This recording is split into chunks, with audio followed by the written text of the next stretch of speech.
రావేళ్ల న్యూస్కి స్వాగతం. Drugs, cyber నేరాలపై అవగాహన కోదాడ రూరల్ పిఎస్ పరిధి సి రజిత రెడ్డి గారు మాట్లాడుతూ, సైబర్ నేరాలపై గంజాయి, డ్రగ్స్, మత్తుమందులు, గుట్కాలపై ప్రతిష్టంగా పనిచేస్తున్నామని తెలిపారు. ఈ సమావేశంలో సి రజితారెడ్డి గారు మాట్లాడుతున్నారు. ఈ స్కూల్ స్థాయి నుంచే ఈ గంజాయికి అలవాటు పడి యువత వాళ్ళ భవిష్యత్తు ఖరాబ్ చేసుకుంటారు.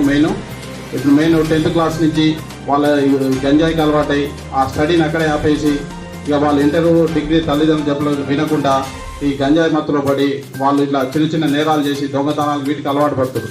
కాబట్టి వీటిని స్కూల్ స్థాయిలోనే వీళ్ళకి అవగాహన కల్పించాలనే ముఖ్య ఉద్దేశంతో మన జిల్లా ఎస్పీ గారు ఈ కళాజాతర బృందంతో ప్రతి ఒక్క స్కూల్లో, ప్రతి ఒక్క మండలంలో, ప్రతి ఒక్క స్కూలు అప్ టు 10th వరకు కూడా కవర్ అయ్యేటట్టు అందరికీ మేము మామూలుగా చెప్తే మీకు అర్థం కాదు.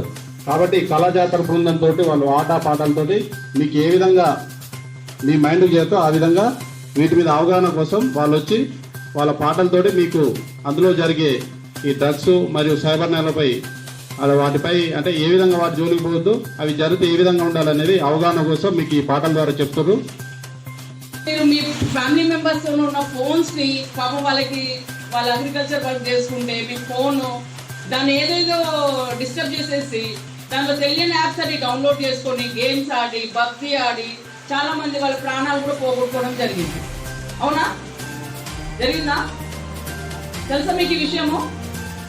సోషల్ మీడియాలో వచ్చిందా, పేపర్కి వచ్చింది, టీవీలలో వచ్చింది, ఓల్డ్ సిటీలో ఇష్యూస్ అయినాయి, కొన్ని నార్త్ స్టేట్స్లో కూడా ఇష్యూస్ అయినాయి, చనిపోయిన పిల్లలు. తెలుసా మీకంతా?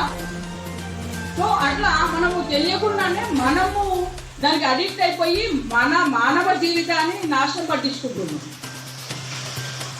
మీకేమనిపిస్తుంది? ఆ టైం వరకు నాకు ఫోన్ ఇవ్వకపోతే ఏదో కొబ్బరి మునిగిపోయినా మా ఫాదర్ నన్ను డిస్టర్బ్ చేస్తున్నారు, మా మదర్ నన్ను చూసుకొని ఇస్తలేదు, నేను కొద్దిసేపు నేను ఇన్స్టాగ్రామ్లో ఒక జబర్దస్త్ సీరియల్ చూస్తా, అవునా?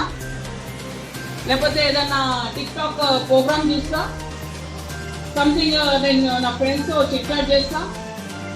ఈ యాంగిల్లో మీరు ఆలోచిస్తున్నారు కానీ దాని నుంచి మీకు ఎంత నష్టం జరుగుతుంది అనేది మీకు తెలియట్లేదు. మీకు ఇష్టమైనది ఎవరైనా ఇవ్వకపోతే ఆ మనసుకు బాధ అనిపిస్తుంది, కానీ దాని నుంచి నష్టం జరుగుతుందని పెద్దవాళ్ళు చెప్పినప్పుడు దాన్ని కంట్రోల్ చేసుకోకపోతే మీరు ఇప్పుడు 16 years లోపు ఉన్న వాళ్ళంతా ఆఫ్టర్ అంటే మీరు 70 years వరకు అంటే ఒక 50 years మీరు బాధపడాల్సిన రోజులు ప్రతిరోజు ఉంటుంది.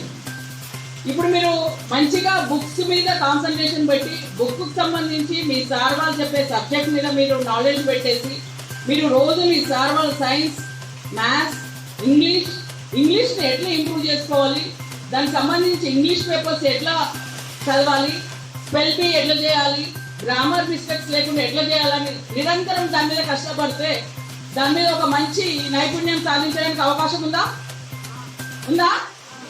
గట్టిగా చెప్పట్లా? మ్యాథ్స్, మనం మ్యాథ్స్ని ఇప్పుడు 2 చదువుతుందా, లేకపోతే 2 మొత్తం రాసి 1 2 3 4 10 రాసి తర్వాత 2 2 4 2 3 6 రాస్తున్నా, లేకపోతే ఇప్పుడు మ్యాథ్స్ ఎట్లా రాస్తున్నారు అంటే కొంతమంది